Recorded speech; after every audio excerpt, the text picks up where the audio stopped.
Somalia के तट से एक जहाज को हाईजैक कर लिया गया है। हाईजैक किए गए जहाज के क्रू सदस्यों में 15 भारतीय नागरिक शामिल हैं।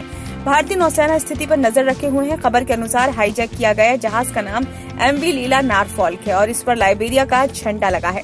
नौसेना ने अगवा जहाज की निगरानी के लिए अपने एयरक्राफ्ट तैनात कर दी है। अगवा जहाज की क्रू से कम्युनिकेशन भी स्थापित कर लिया गया है। भारतीय नौसेना ने बयान जारी कर बताया कि घटना गुरुवार शाम की है, जब लाइबेरिया का झंडा लगा जहाज अरब सागर से गुजर रहा था। जहाज ने UK MTO पोर्टल पर एक संदेश भेजा कि करीब 5 हथियारबंद अज्ञात लोग जहाज पर चढ़ गए हैं और जहाज को अगवा करने का प्रयास कर रहे हैं। सूचना मिलते ही भारतीय नौसेना ने अपने युद्धक जहाज INS चेन्नई को रवाना किया। INS चेन्नई मैरीटाइम सिक्योरिटी के लिए ही अरब सागर में तैनात है। साथ ही शुक्रवार सुबह नौसेना के एयरक्राफ्ट ने भी अगवा जहाज के ऊपर से उड़ान भरी। नौसेना ने जहाज से संपर्क साधा और क्रू सदस्यों की सुरक्षा का हाल जाना। नौसेना क्षेत्र में मौजूद अन्य सहयोगी देशों और एजेंसियों के साथ हालात पर करीब से नजर बनाए हुए हैं।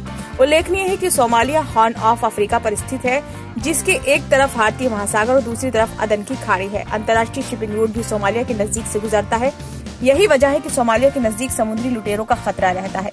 हालांकि अभी तक ये साफ नहीं हुआ है कि इस जहाज को समुद्री लुटेरों ने कब्जाया है या फिर किसी अन्य संगठन ने।